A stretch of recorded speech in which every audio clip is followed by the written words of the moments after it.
Hello' guys, আজি মই লৈ আহিছোঁ আপোনালোকৰ বাবে 26,000 আহি থকা এক্সামৰ বাবে কিছুমান গুৰুত্বপূৰ্ণ প্ৰশ্ন। অসম গভৰ্ণমেণ্টৰ আহি থকা এক্সামত আপোনালোকৰ এইকেইটা প্ৰশ্ন অতিকৈ লাগতিয়াল। প্ৰথম কুৱেশ্যনটো আছে, আহোমসকলৰ প্ৰথম ৰজাজনৰ নাম কি? অপশ্যনসমূহ আছে চুকাফা, শিৱসিংহ, নৰনাৰায়ণ, ৰুদ্ৰসিংহ। আমি সকলোৱে জানো আহোমসকলৰ প্ৰথম ৰজা হৈছে Sukaphaa. Option A is the correct answer. Next কুৱেশ্যনটো লৈ যাওঁ। নেক্সট কুৱেশ্যনটো আছে হিন্দু সভ্যতাৰ স্ৰষ্টা আছিল। অপশ্যনসমূহ আছে আৰ্যসকল, চুমেৰীয়সকল, অষ্ট্ৰলয়দসকল আৰু দ্ৰাবিডিয়ানসকল। ইয়াৰ অপশ্যনটো শুদ্ধ অপশ্যনটো হ'ব আৰ্যসকল। এইবিলাক কুৱেশ্যনে আপোনালোকে 26,000 গ্ৰেড 3 এণ্ড গ্ৰেড 4ত দেখা পাব। নেক্সট আছে বৰ্তমান মহাপুৰুষীয়া ধৰ্ম সংস্কৃতিৰ প্ৰাণকেন্দ্ৰ কি? ইয়াৰ অপশ্যনসমূহ আছে কামৰূপ, নামঘৰসমূহ, দেৱালয়সমূহ, সত্ৰসমূহ।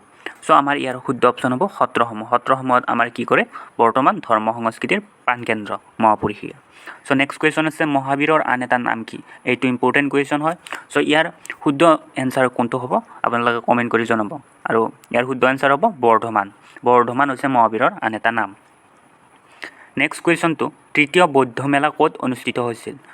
ইয়াৰ অপশ্যনসমূহ আছে পাটালিপুত্ৰ, বিক্ৰমশিলা, কেভলিন আৰু শাক্যমুনি। তৃতীয় বৌদ্ধ মেলা হৈছিল আমাৰ পাটালিপুত্ৰত। ইম্পৰ্টেণ্ট কুৱেশ্যন হয়। নেক্সট কুৱেশ্যন আছে কোনজন আহোম ৰজাই শংকৰদেৱৰ গুণত মুগ্ধ হৈ বঁটা বাহন দিছিল? কোনজন আহোম ৰজাই শংকৰদেৱক বঁটা বাহন দিছিল? সেইজন হৈছে আপোনাৰ চুহুংমুং। অপশ্যন এ, চুহুংমুঙে শংকৰদেৱক গুণত মুগ্ধ হৈ বঁটা বাহন দিছিল। নেক্সট আছে কিমান চনত ইণ্ডো বাৰ্মা যুদ্ধ সংঘটিত হৈছিল? এইটো কুৱেশ্যন মষ্ট ৰিপিটেড কুৱেশ্যন হয়।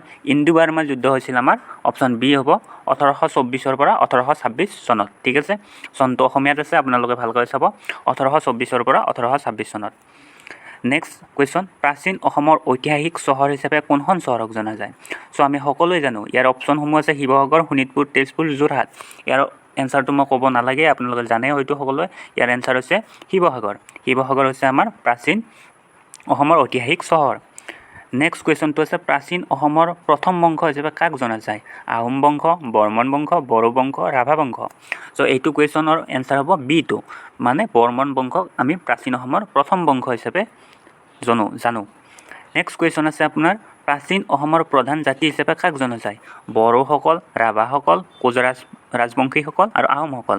আমি ইয়াৰ জানো এনচাৰটো। ইয়াৰ হ'ব এনচাৰটো আহোমসকলক আমি প্ৰাচীন অসমৰ প্ৰধান জাতি হিচাপে গণ্য কৰোঁ। নেক্সট কুৱেশ্যন, নেক্সট পাৰ্ট আপোনালোকৰ আহিব। নেক্সট ভিডিঅ'ত আপোনালোকে যদি নেক্সট ভিডিঅ' এনেকুৱা ধৰণৰ ইম্পৰ্টেণ্ট 10টা কুৱেশ্যন চাব বিচাৰে, এই চেনেলটো ছাবস্ক্ৰাইব কৰি থৈ দিব পাৰে। আজিলৈ ইমানখিনিয়ে, ধন্যবাদ।